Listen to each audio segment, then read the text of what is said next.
My name is Agnes Kimwetich, and here is Harry Komemwiti. We are couples and we are doing business together.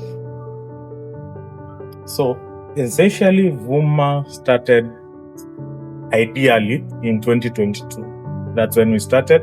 We started by piloting. We came from Eldoret, we came here. Then we started piloting how the feed industry is. Then we started researching because I was suffering in Meru. I do dairy farming in Meru. I was suffering because I used to take feeds from Nakuru and take them to Meru, but the production was not at all good for me. So I had to figure out. I gained interest because I'm a farmer by passion. I gained interest. I interacted with like 5 nutritionists. We discussed on ways to proceed, on which formulations to do. Then after that,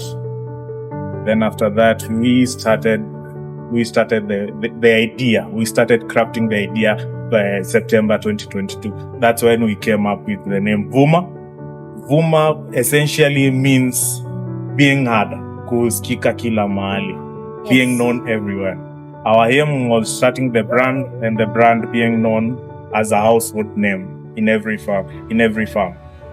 Like the way you go to every farm and see unga, that's why we wanted Vuma. After that, we started operations in April 2023. We started producing. There were so many challenges. We used to go and seek milling services from other companies. So there was challenges on the transportation, on the milling. When you have an urgency of an order, you could not do it. So there were so many challenges. And also, if you get a large quantity, we used to suffer a lot because we did not have a huge capital for us to buy more materials so that we can produce in large scale. From there, we have continued learning on how to source better quality materials, how to check them, how to take them to lab, how to conform to KEBS, which we got our KEBS last year. After struggling for 1 year, now we are certified. We can go anywhere. But when you started, you never started thinking we will do manufacturing. We didn't imagine. Yeah, our aim was to sell raw materials. But now raw materials has a lot of challenges, especially when it comes to pricing. So we opted for manufacturing for a finished product whereby you sell your own brand. So that for you even to be known, you sell a brand. For raw material, everyone sells raw material in this industry. So we thought if we sell a finished product, your own brand, it is easy for you to be known around. And also, for a finished product, it is easy for you to set your own pricing and quality. For the finished product, everyone is selling his own quality, yes. But whoever has more capital of the business, the margin of selling the price is cheaper than you who has a small capital. Selling it, you will have to sell higher for you to get that. So whoever has a higher capital sells the quantity. For you are selling because you need that profit. If he sells the quantity, to get profit is easier. Majorly, the formulation started because we are taking there. That's why the introduction of 5 nutritionists came in. Then we built the formulations or the formulations of food, which are farm-based, tested from each farm so that we can ensure the right quality is going to the farmers. Yeah. Because essentially, we were just running. When we were starting, it was just for the run. Yeah. But for now, after 6 months, that's when we realized there's business here, and we have to help other farmers. There's a lot of challenges in this business. Yeah, there's challenges a lot in this business. Starting from in Kenya, we don't have enough raw material whereby we can say we can source locally. So most of these products of the raw materials, we source them outside. We source them from our nearby countries, Uganda, Tanzania, Rwanda, and Zambia, most of them. So number one challenge is the fluctuation of our Kenyan shilling. So when it is low, we end up paying A lot, yes.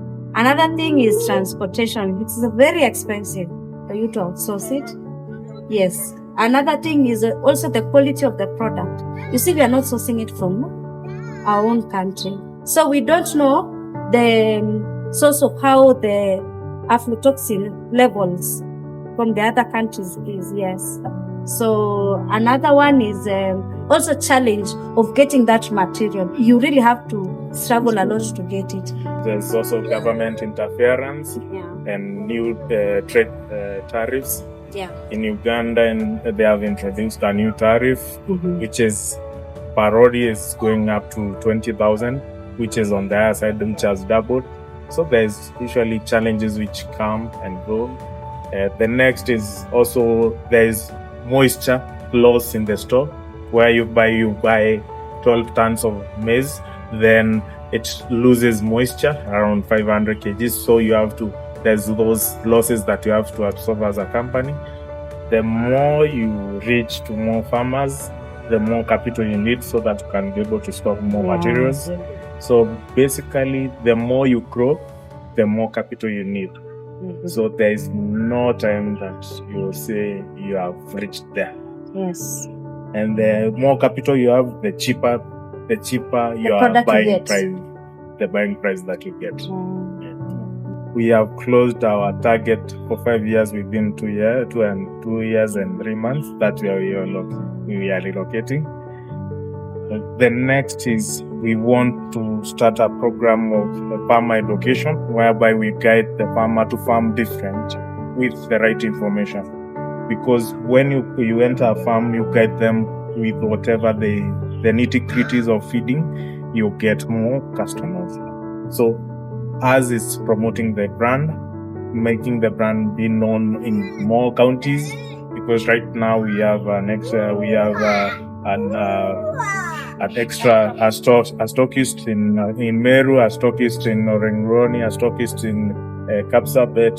So we aim to add more stockists and also be able to buy more orders, and thus also be able to do more farmer trainings so that farmers can be able to farm in the right way and feed the animals in the right way, so that they can be able to achieve the right productivity for them to earn more money. KPN help us so much in terms of when it comes to business planning, how you plan your business in terms of sourcing, how do you budget your sourcing, how do you divide the budget that you have or different, because you normally have 62 products. How do you allocate each budget to that? How do you pay your suppliers on time? How you price your products? How you align your postings so that we have been able to see the business in a different way as a 360 because of whatever the financial, especially the part of financials. That's everything. We want at least by the next maybe 5 years or even 2 years or 3 years from now, we will be. For now, we don't have a transport delivery. We do have. We hire nowadays. We hire so that we can deliver. Yes. But in the next 3 years, we are expecting we do our own deliveries.